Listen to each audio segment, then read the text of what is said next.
¿Sabes qué me da mucha risa? ¿Qué cosa?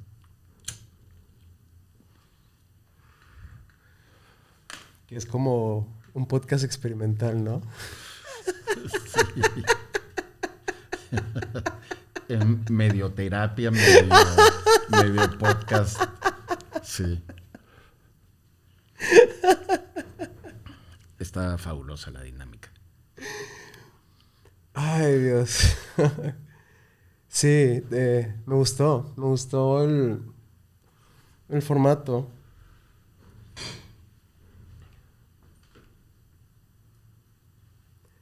Sí te platiqué por qué hacer el formato, ¿no? Sí, para evitar el, la acción-reacción entre el entrevistado y el entrevistador, ¿no? Ajá, sí, sí, sí, como que... Sí, además hay tanto en el lenguaje corporal Ajá, que lo usas como ajá. muleta para expresarte, ¿no? Mm. Siento que... A ver, el cerebro humano es mucho más cabrón de lo que comprendemos, ¿sabes? Hay microexpresiones que suceden en el otro que es tan rápida la síntesis del cerebro Ujú. Sí, que que reaccionamos. reaccionas inmediatamente. O sea, es demasiado rápido, es demasiado rápido. Entonces, si estás demasiado eh, predispuesto así a cualquier cosa que va a decir la otra persona, ¿no? Claro.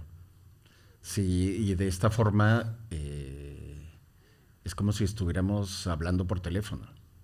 Sí, justo. Justo, sí, sí, sí, sí, sí. Nunca me ha gustado hablar por teléfono. ¿No?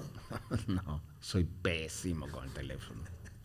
Pésimo. Sí, siempre que te marco, Nunca, nunca nunca contesta. jamás contesto. Nunca, nunca, nunca. O si te mando un voice note, es de que no lo escuchas, no me dices, anda en No, chinga, dime. sí, sí, sí. No, lo mío es el mensaje escrito. Es que tienes más tiempo para preparar tu respuesta, puedes verlo en cualquier momento. Este, sí, por ejemplo, las entrevistas, cuando me hacen entrevistas, me dicen, hablamos por teléfono y luego yo transcribo. Ujú. No, no me gusta. O sea, prefiero que me manden las preguntas y yo contestarlas, ¿no? De esa manera tengo más control. Sí, claro. Chicos, ¿vamos a apagar el clima? Me está dando un chingo de frío. Ajá, allá al fondo Ahí está el debe de estar control. el control y ya apáguense, ¿no? Porque como estamos de que en el piso, ajá. O sea, aquí está mucho más frío. O sea, todo lo que viene de allá cae directo acá. Está muy chido lo que han estado platicando, ¿eh? Gracias, güey. Chingón. ¿Querías algo más? Nada más, muchísimas gracias, güey. Muchas gracias. Ok, hay que volver, ¿no? Sí, A la Conver. a la comer.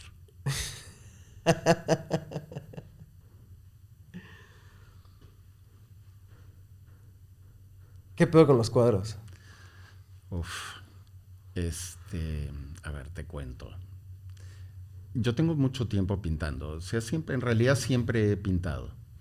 Pero siempre he sentido que nunca he estado contento con los resultados. Algunos más que otros. Pero todas esas pinturas viejas tenían dos sellos muy importantes. Uno es que mi formación de escultor siempre me hacía pensar en la pintura, incluso en el bastidor y la tela, como un objeto, ¿no? Por ejemplo, agarraba y hacía como un frottage Ujú. en la tela y entonces revelaba el bastidor que está atrás de la tela, ¿no? Entonces era como una visión del bastidor como un objeto, ¿no? O sea, es como la cabeza de un escultor. Y en pintura, yo siento que la pintura se debe tratar de otra cosa, ¿no?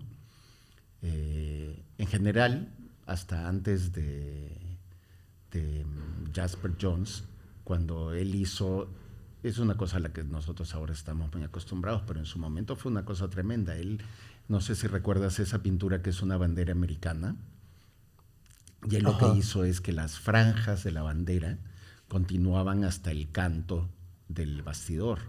Y entonces la superficie y la pintura dejaba de ser una superficie que refleja otra realidad para convertirse en un objeto. O sea, un objeto con la misma presencia que cualquier otro, ¿no? Esa es un poco la tragedia de la pintura, ¿no? Que hasta ese momento había sido considerada como el soporte en donde se plasmaba otra realidad, ¿no? Y hasta esa pieza de Jasper Johns fue la primera vez, digamos, que se ve la pintura como si fuera un objeto presente, tridimensional, ¿no? Sí. Va a sonar horrible lo que voy a decir, pero como que nos acercamos mucho a la pintura, ¿no? O sea, ya nos acercamos tanto que se convirtió en el objeto. Ajá, así es. Y el otro problema que siempre he tenido con la pintura era de que la tentación de buscar una solución conceptual estaba muy presente, ¿no? Por ejemplo, yo puedo solucionar el problema de mi pintura de una forma muy sencilla, ¿no? Imagínate que le pongo una brocha, un taladro, lo dejo prendido, le pongo pintura y lo tiro encima de un bastidor. Entonces, lo que haga el taladro ya está bien, ¿no? Porque nunca va a salir mal. Claro, sí. Porque lo importante allí era la idea, ¿no? Sí. Pero empiezo a sentirme incómodo con esas ideas, esas ideitas, esas salidas ingeniosas que pareciera que buscan atajos en tu manera de expresarse, ¿no? Yo pienso que la pintura debe ser de todos los modos de expresión, ¿no? De todos, por lo menos por los que yo he pasado, ¿no? En mi escultura, por ejemplo, el proceso es muy técnico, ¿no? Hago un diseño, de ese diseño se hacen planos, de esos planos se hacen maquetas y luego se manda con la persona que la va a producir. Y hay un proceso muy aburrido, ¿no? O sea, muy entre técnico y intelectual, que me parece un poco estéril. En la pintura, yo lo que siempre intenté, sin muchos resultados, era este asunto de pararte frente al bastidor en blanco y empezar una batalla, ¿no? Una batalla menos cerebral y más... Es más animal, es más visceral. Ajá. Desde el estómago. Sí, es más visceral. Es más visceral.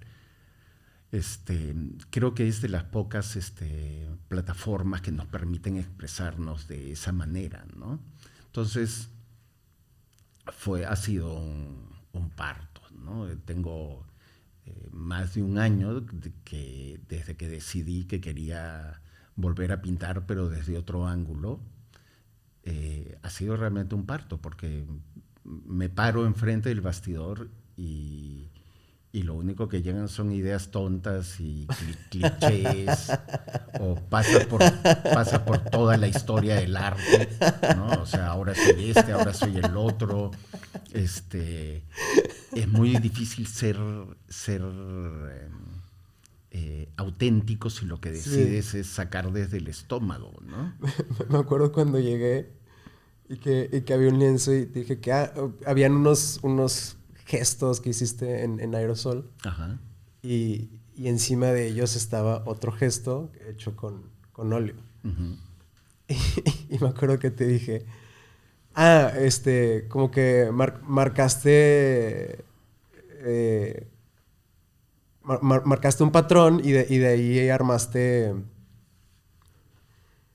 como que un seguimiento, ¿no? Ajá. Y luego tú me contestaste, sí, fíjate, ya hasta cuentan historias.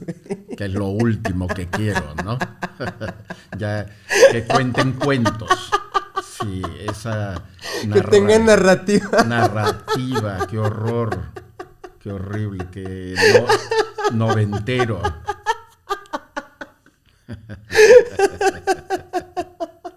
Sí. Bueno, fíjate que esa conversación que tuvimos me ayudó mucho también a entender algo. O sea, a veces es más sencillo para nosotros pensar en lo que no queremos que en lo que queremos. Y eso viene un poco también de mi experiencia como escultor, ¿no? Cuando tú eres escultor, cuando tallas, este, te acostumbras a pensar en negativo. Es decir, tú visualizas la forma del pedazo que debe salir y si lo haces bien, la suma de todos esos pedazos que salen te descubren la forma que tú estás buscando adentro del bloque, ¿no? Entonces empiezas a adaptar ese modo de ver el mundo a tu vida cotidiana, ¿no? Empiezas a pensar en el negativo más que en el positivo, en el no más que en el sí. Ajá. Y, por ejemplo, en este caso hice una lista de todo lo que no quería que sean estas pinturas, ¿no? Yo no quería que sea figurativa, pero tampoco quería que sea abstracta. No quería que sea narrativa, pero tampoco no quiero un objeto que no cuente nada. No quería una superficie plana, pero tampoco quiero una cosa gráfica. ¿Quieres tu elote con el chile del que no pica? ¿No? Exacto. Exacto. Quiero con chile, pero que no pique. Que no pique. Qué complejo pedirle tantas cosas a un objeto, ¿no? Sí. Es súper complejo, pero prefiero pensar, o sea, es más fácil para mí llegar ahí a través del no, de la ausencia, del vacío, de lo que no quiero, que encontrar, descubrir qué es lo que quiero, ¿no? Porque al final de cuentas también es lo mismo, ¿no? O sea, al final de cuentas eso que lo que no quiero y lo que quiero es la misma energía en dos diferentes opciones, ¿no?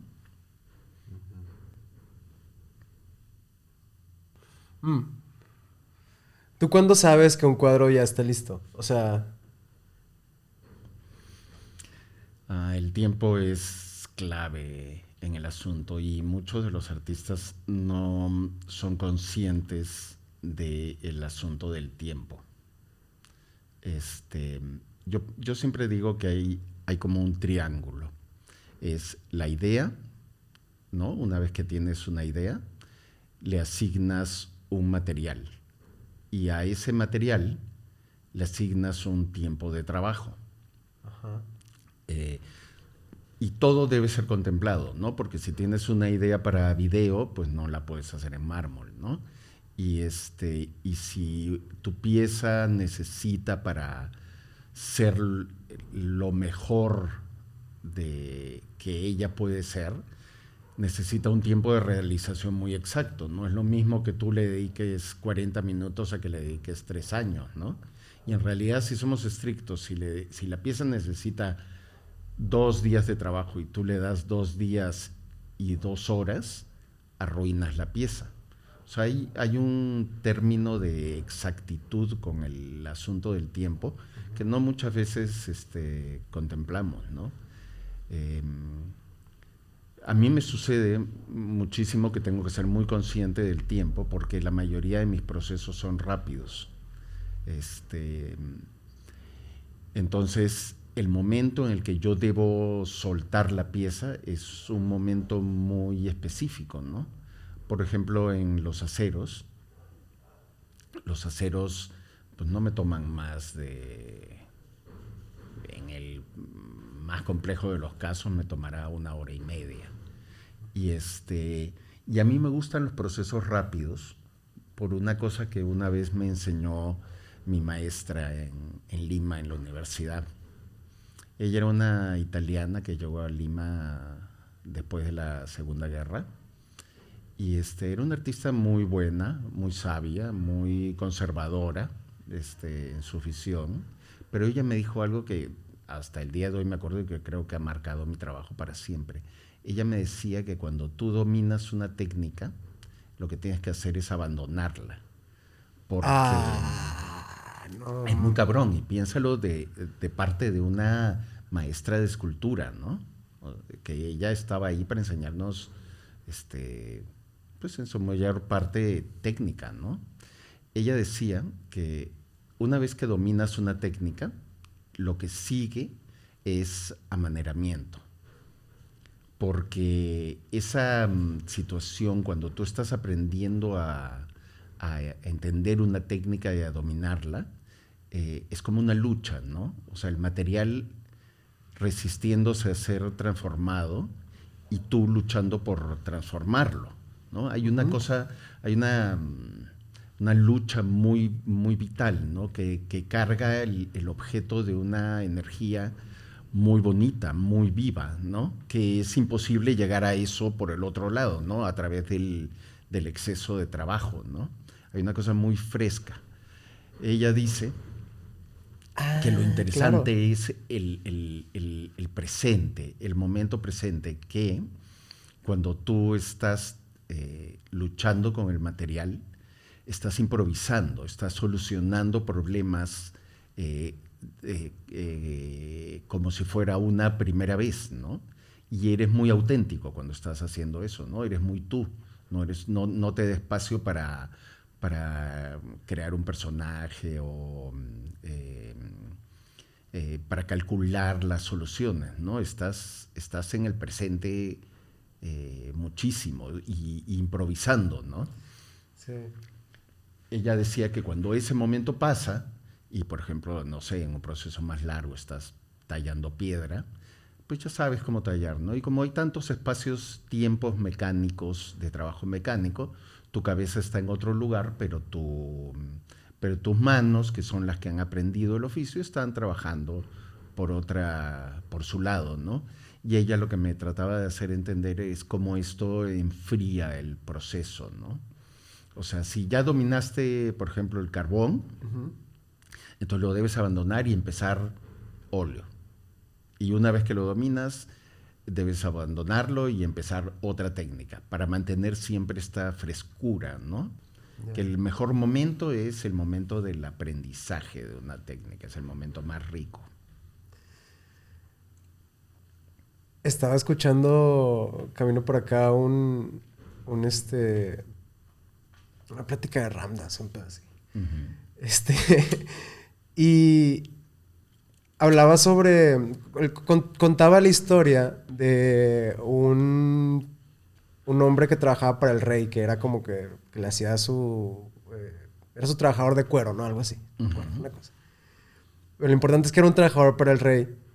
Y como que cuando el rey le preguntaba de que cómo es que haces tu trabajo tan puro, o sea, cómo es que lo haces tan excelente. Y luego el hombre le contesta de que hay unos 5 días y luego hay unos 5 más hasta que se me olvide que trabajo para el rey. ¿Sabes? Y en el momento que se olvida de quién es, su trabajo se vuelve puro porque él solo se vuelve en un instrumento. Es un instrumento. Para el objeto, ¿no? Se vuelve un medio, verdaderamente. Y creo que... Tiene mucho que ver Ajá. porque cuando tú dominas una técnica, digamos que se acaba el periodo de conflicto, que es la lucha por el aprendizaje, y entonces entras como a tu zona de confort, ¿no? En donde ya conoces el camino, ya sabes cuál es el siguiente paso, ya te conoces el recorrido, ¿no? Entonces, cuando tú, en el caso del peletero, al ponerse en ayuno, acaba con su zona de confort, ¿no? Y Sí. entonces se le olvida el propósito, la lógica, se le olvida todo y está, es lo que me decía mi maestra, ¿no? Está constantemente improvisando. El llegar a esa zona de confort en mi parecer, aniquila a los artistas. El proceso creativo se aniquila en la zona de confort. Sí. ¿Has sentido eso? Sí, muchísimo, muchísimo. Por eso estoy siempre de viaje, moviéndome y cambiando de lugar, porque dentro de los procesos que tenemos asimilados y estamos más o menos acostumbrados para salirnos de nuestra cotidianidad y de nuestra zona de confort, está viajar, ¿no? Uh-huh. Por más cómodo que sea tu viaje, siempre estás en modo supervivencia, ¿no? Siempre estás, no sé dónde recargar mi teléfono, hoy tengo que comprar la comida para cenar, no sé llegar al restaurante, y por eso yo siempre me lo provoco. Me provoco ese estado de incomodidad, que he descubierto que es el más fértil para mí, ¿no? Es el que me permite estar más en contacto con mi creatividad.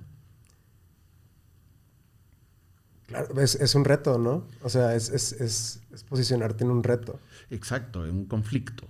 Sí. En un conflicto. Desde el conflicto tú entras en modo supervivencia, ¿no? Y entonces tienes que ser creativo, tienes que improvisar, ¿no? Pues que te das un sentido del ser, ¿no? O sea...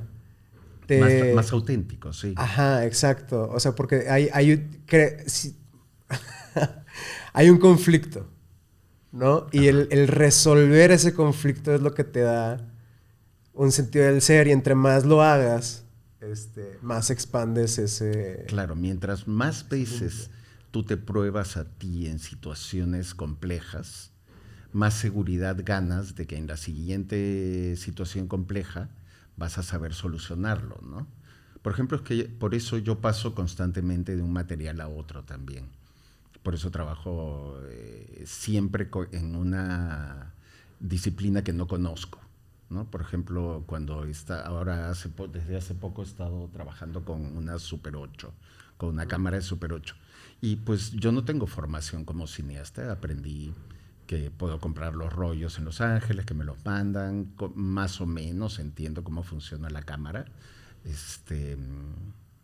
Y entonces, si yo supiera de cine, probablemente no me atrevería a romper todas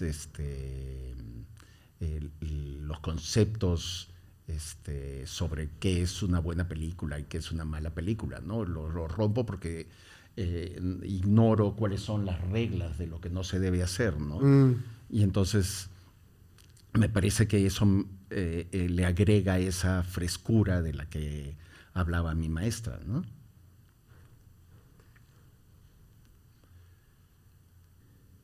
Fíjate, para mí en los memes es justo lo opuesto. O sea, si como escultor tienes este acercamiento de restar, ¿sabes? En la producción de los memes es más este tema de agregar.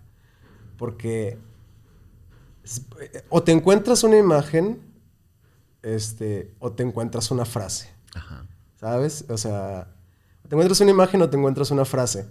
Y tienes que empatar, ¿no? Tienes que buscar en tu galería. Entras a la galería y te pones o sea, alguien dice una frase y te pones a buscar en tu galería y buscas un sentimiento. O sea, tienes un sentimiento, ¿sabes? De esta frase se siente de esta manera. Sí, o se debe sentir así. Ajá, al exactamente. momento de que la combine con la imagen. Exactamente. Y debe de sonar así para que tenga un sentido absurdo, ¿no? Ajá. Porque al final de cuentas es un meme, sino ya es más como una reflexión. Ajá, exacto. Y se me hace muy curioso porque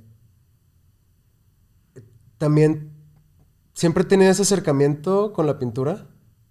Ajá, ¿sabes? Sí. Pero al principio era más como crear un vacío, ¿sabes? De que eso era muy importante. Crear un vacío. Entonces tenía el lienzo y era, pues ponerle gesso, ¿no? De que la subase de gesso y la chingada. y luego ya poner un color, ¿no? O sea, ya su pintura acrílica, un sólido, ¿sabes? Y se crea un sólido y ya que tienes ese como... Es que también esa es una paradoja ya, ¿no? De que es un sólido pero es un vacío. Ajá. Porque es un sólido porque ya tienes el color, pero sigue siendo un vacío en el sentido de que vas a poner más elementos para crear una pintura, ¿no? Crear una composición, porque si no es solo un plano. Dicen que una buena pintura es una en la que después de horas de trabajo llegas a la misma calidad del bastidor en blanco, a la misma totalidad, a la misma presencia que el bastidor en blanco. Interesante, ¿no? Verga. A la misma contundencia. Sí, la misma totalidad. Y es un poco de lo que hablábamos, ¿no? O sea, de que la pintura tiene que entenderse como un objeto con una potencialidad alucinante, ¿no? O sea, el cuadro, el bastidor. O sea, potencialmente puede ser tantísimas cosas, ¿no? Tiene esta energía latente. Es como un portal, ¿no? Ah, verga.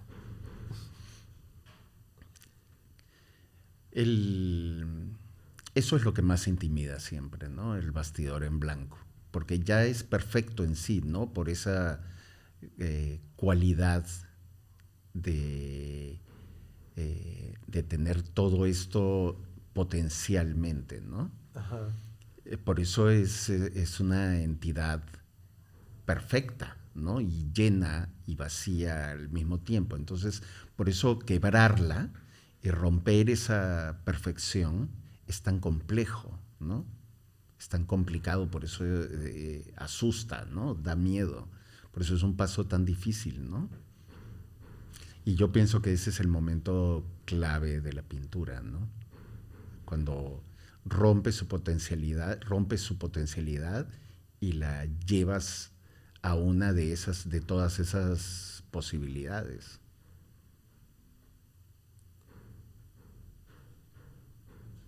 ¿Me invitas un cigarro? Sí.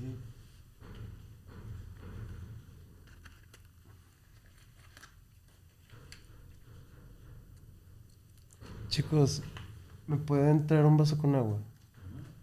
Por favor. Muchas gracias.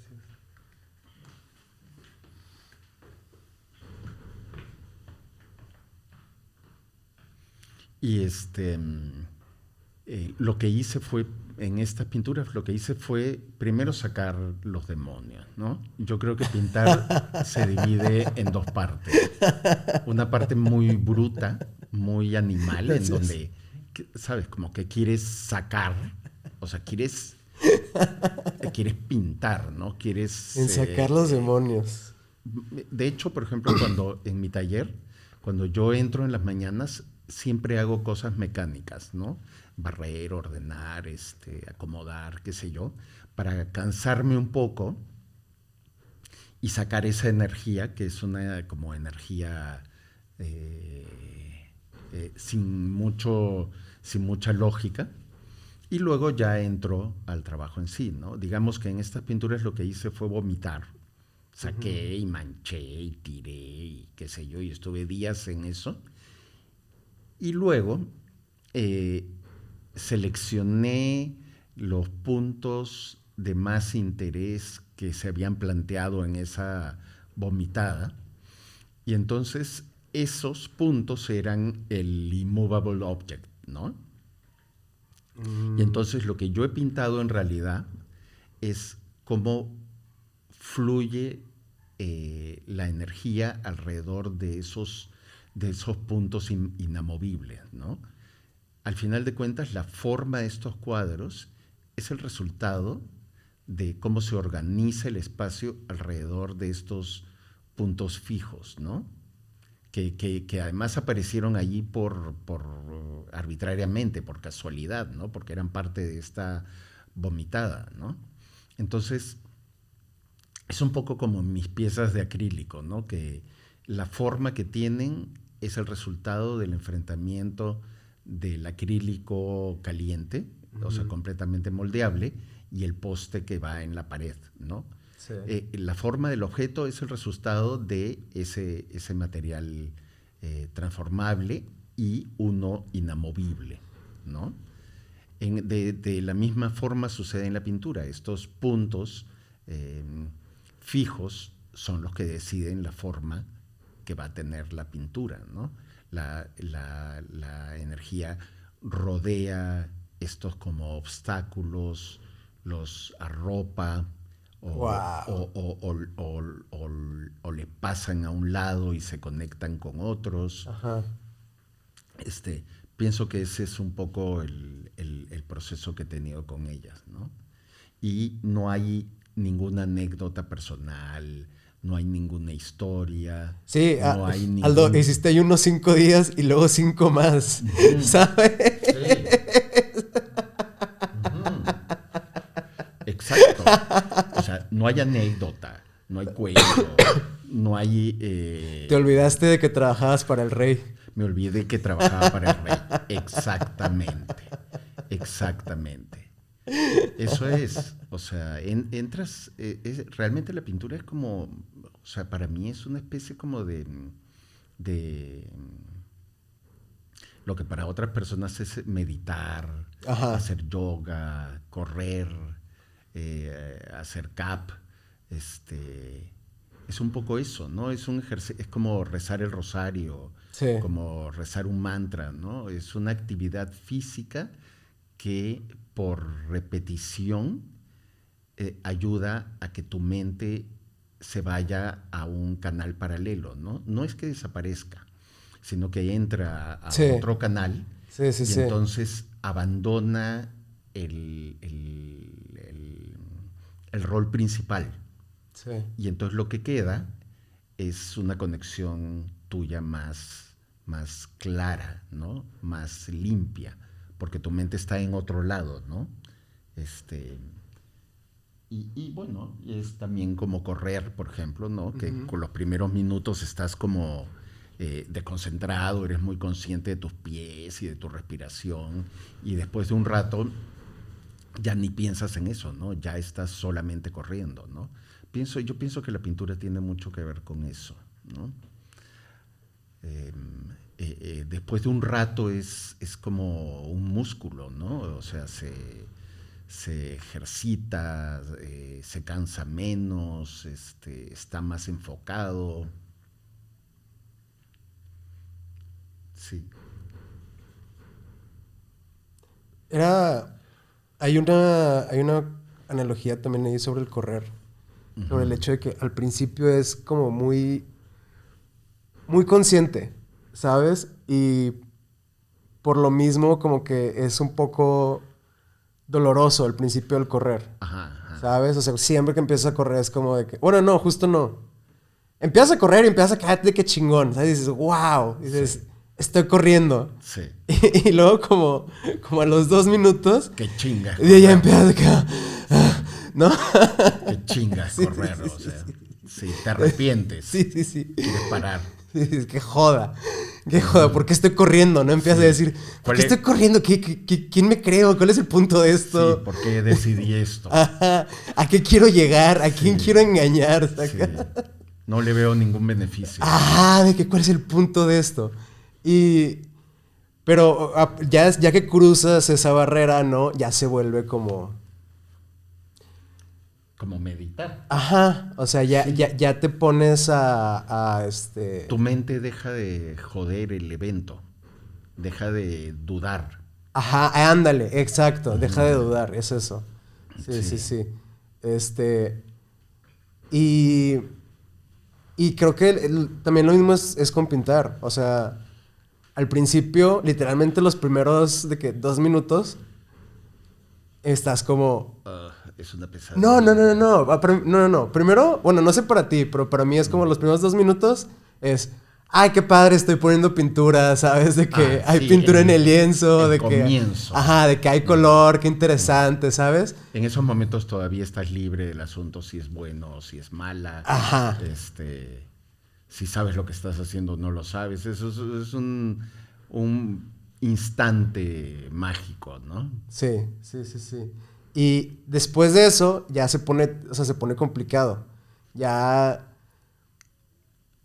empiezas otra vez con eso, de que, ay, no le veo forma a esto, no sé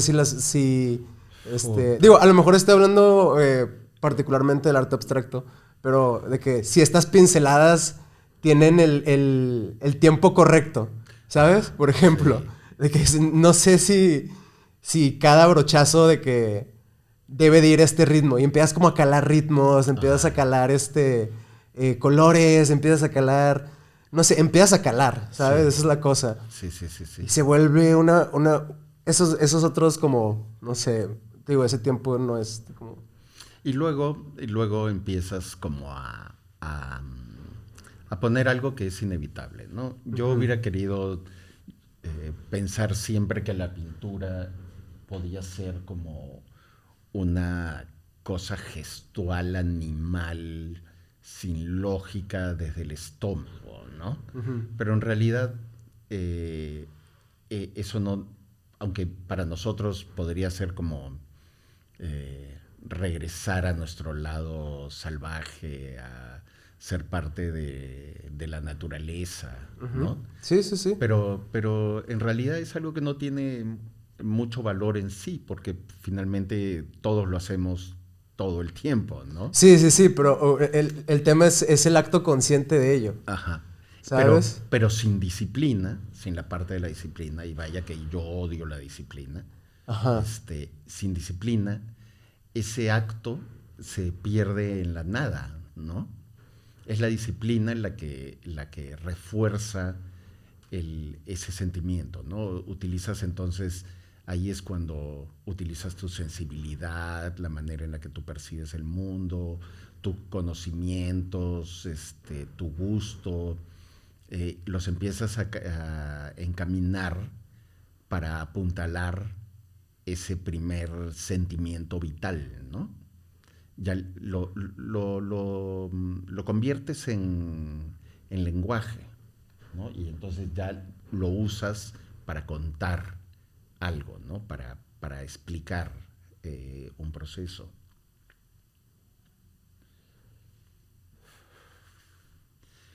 Y luego en eso, inevitablemente aparece el que es tu lenguaje, ¿no? El propio.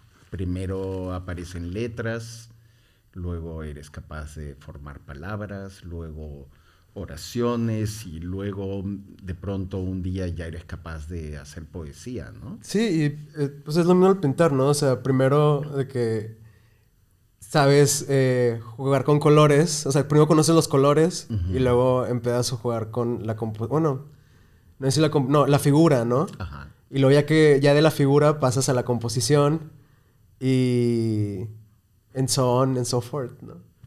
Claro. Y la cabaña que les diseñé era una cabaña como... Les aventabas piedras también, güey. Piedras, los movía con un palito para ver si llegabas con un estaban palo y vivos, los picabas, a ver güey. si seguían vivos. O sea, toda esa gente se acercó a Monterrey pensando que Monterrey iba a ser el Nueva York de Latinoamérica. Todo, le compró todo, el estudio con boceto, dibujo, maquetas, todo. Le arruinó la carrera.